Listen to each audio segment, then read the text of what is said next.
Good afternoon friends, welcome back to my daffodils garden.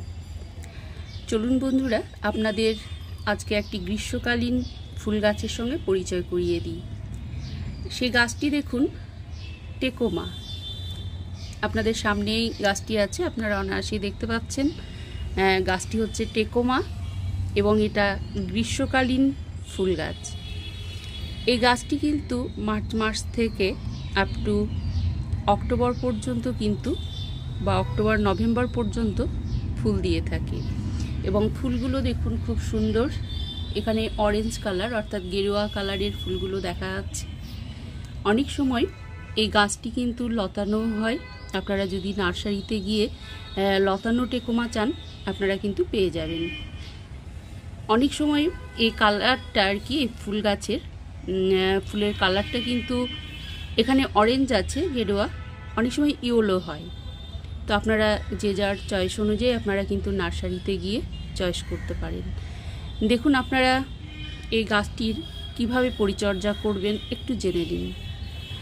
দেখুন এই গাছটি প্রচুর পরিমাণে ফুল পেতে আমাদের কিন্তু একটু পরিচর্যা করতে হবে। সেক্ষেত্রে ওয়েল ড্রেনেজ সিস্টেম একটা টব তৈরি করে দেখুন আমরা সাধারণভাবে মাটি, গোবর সার এবং ভার্মি কম্পোস্ট এই তিন ধরনের জিনিস নিলেই কিন্তু যথেষ্ট।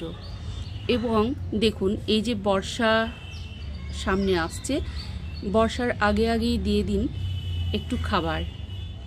অন্তত মাসে একবার করে খাবার দেওয়াটা অত্যন্ত জরুরি, যেহেতু আপনাকে ফুল দেবে গাছটি। পর্যাপ্ত পরিমাণে যে ফ্লাওয়ারিংটার হয় এখন, সেই জন্য কিন্তু তার কিন্তু যথেষ্ট কিন্তু খাবারেরও দরকার আছে। দেখুন গাছটি প্রুনিং করার পরে জাস্ট ডাল ছড়েছে, আরও প্রচুর পরিমাণে গাছ ভর্তি হয়ে কিন্তু ফুল দেয়। এই ক্ষেত্রে আপনারা ইউজ করতে পারেন দেখুন খাবার হিসেবে, মানে জৈব খাবার এবং রাসায়নিক, আমি সবটাই মিশিয়ে বলছি, আপনারা যে যার চয়েস অনুযায়ী কিন্তু দিতে পারেন।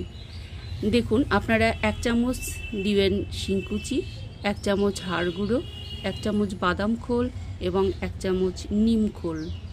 আপনারা এইটা কিন্তু আপনারা খাবার হিসেবে দিয়ে দিন।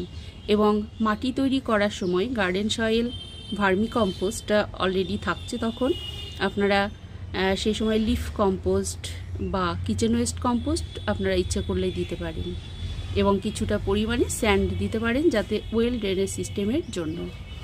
তো আপনারা এইভাবে খাবারটা দিন মাসে। আর একবার দিন লিকুইড যে তরল সার, সেটি লিকুইড তরল সার হিসেবে সর্ষের খোলটা ভীষণভাবে ভালো এটা গাছেদের জন্য। আপনারা সেক্ষেত্রে সর্ষের খোলটা একটি গাছের জন্য আপনি 2 চামচ নিয়ে আগের দিন ভিজিয়ে রাখুন এবং 7 থেকে 8টি ডিএপি দানা তার সঙ্গে কিন্তু ভিজিয়ে রাখতে পারেন। সর্ষের খোলটা আরও মোর পাওয়ারফুল করে দেয় এবং ফ্লাওয়ারিংয়ের জন্য এটা কিন্তু বেস্ট।